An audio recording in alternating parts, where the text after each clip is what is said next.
rising sun until you clear your name. And therefore, we are asking this Prime Minister to do the same as it relates to Mr. David Lee. Any questions?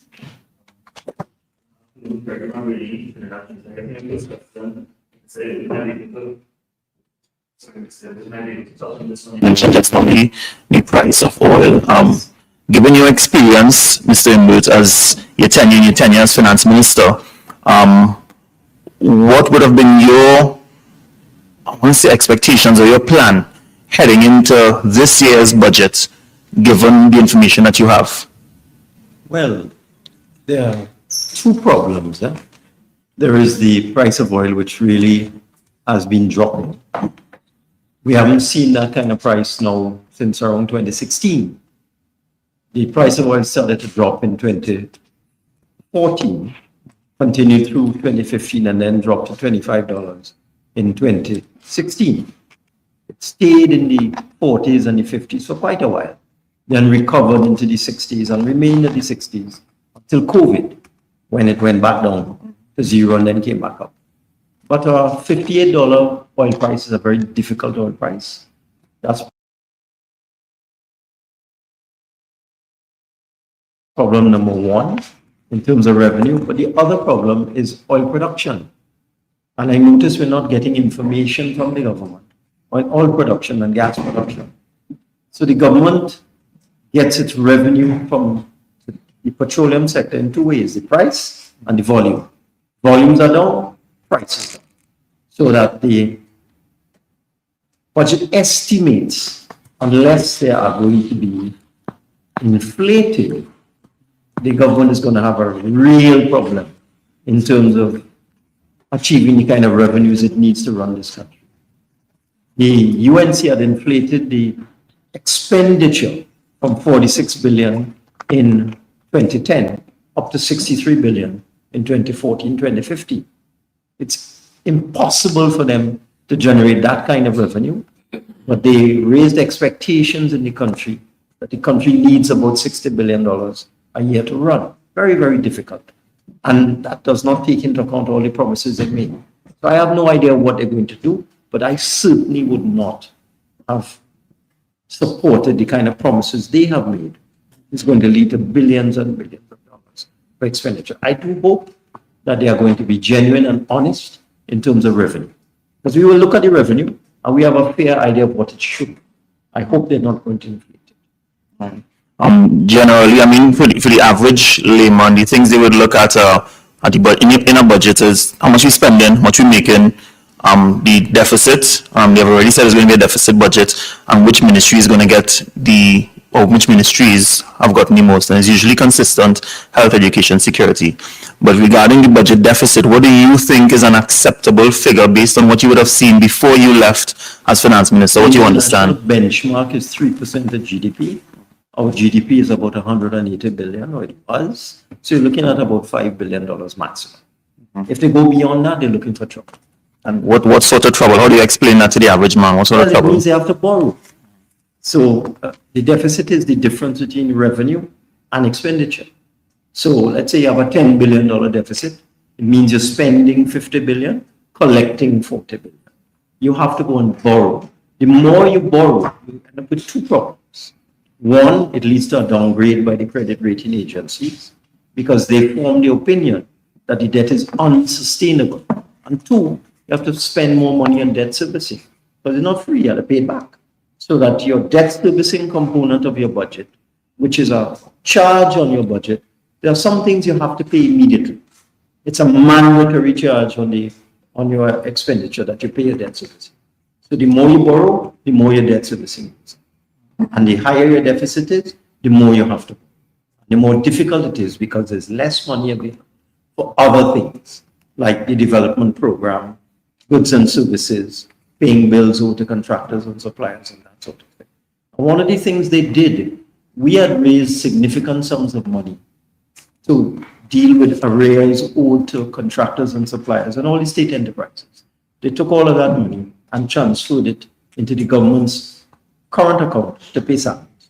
So those bills are still there for the HDC, for WASA, but they're all there. Those bills are still there at the time. So they've made life very difficult for themselves. Right. Well, in addition to that, though, notwithstanding what was just said, I mean, we still continue the complaints, of course, about people not receiving, whether it's pension late, or people are still receiving salaries late or not receiving at all. So that is another interesting development that we would have to address. Sum it up, the government is in a very difficult. And this does not take into account all of the promises that they made. Do you think if the PNM was still in government that you will face that same difficult situation? But we faced it in 2015. We came in and we found an expenditure profile of 60 billion, and we reduced that to 50 billion. We were very careful about how we did it. But for years, we were able to run the country on a $50 billion expenditure envelope. What they have done and what they have promised is going to be impossible for them to run the country on a $50 billion expenditure envelope. They're just not prudent. That's what it is. Ms. Beckles, is there anything in particular the opposition would like to see in the budget? Any particular sort of expenditure or anything like that? Well, I mean, one of the main things is to address this matter as it relates to the almost 40,000 plus people who are on the breadline. I mean, what is the government's position as it relates to the whole issue of CPEP, URP, reforestation? You know, they talked about the audit, a number of things, but so we wait eagerly because that's a large number of people. I mean, as a member of parliament during the vacation, you know, people simply couldn't afford school books, uniform, can't pay their rent, all those basic things that people expect. So people are waiting patiently to see how they are going to address those issues. The fact that the price of oil is now going down under $60 and it hasn't done for the last 10 years. We await to see what is the government's policy as it relates to revenue generation, which is really very critical. Because, you know, the fact that you have basically done away with property tax, you know, but where are you going to get this revenue? You have closed down the TTRA. So we are waiting very patiently to hear from them. What is their position on revenue generation? What I would like to see is a commitment to paying people their salaries, their wages, their allowances on time. This is something new in Trinidad and Tobago. Even though we had to cut expenditure from 60 billion to 50 billion and run the country on a $50 billion envelope for years, we still focus on making sure people got their wages, their salaries, their allowances on time. That was our priority number one. Even during COVID as well. Yeah, even, and especially during COVID. I would like to see a commitment from the government to that in this budget. Okay. As we know very well, I mean, pensioners, I mean, you're talking about persons generally, but I mean, in a sense, a lot of people do live month to month, and a lot of people live fortnight to fortnight.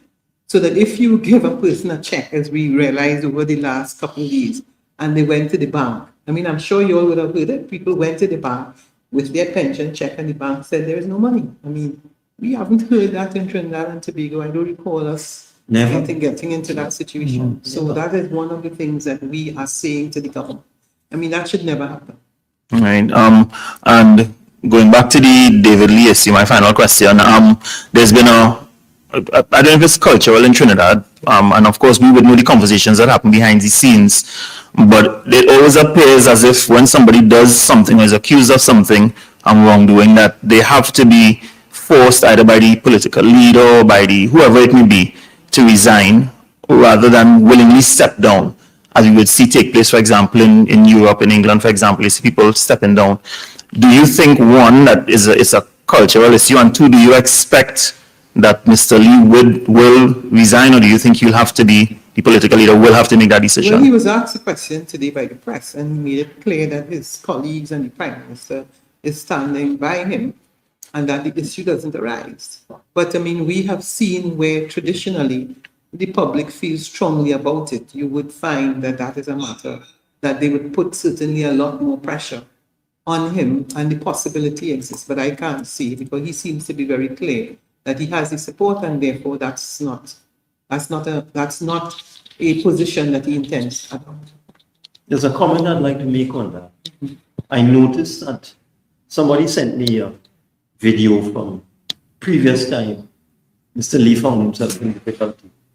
And he said it was a political witch hunt by the then Prime Minister, Dr. Rowley. I was looking at video today. So what is it now? A witch hunt by the current Prime Minister, Ms. Bissassa? Because the PNM is not in government anymore. No, because at that time they blamed us. They were saying that it's the PNM who was responsible for the difficulty in which he finds himself. Yeah. But within a 6 months period, you now have a situation where the DPP has decided that there is sufficient evidence there where he should again be called to answer. So we await his position. Okay. Thank you very much.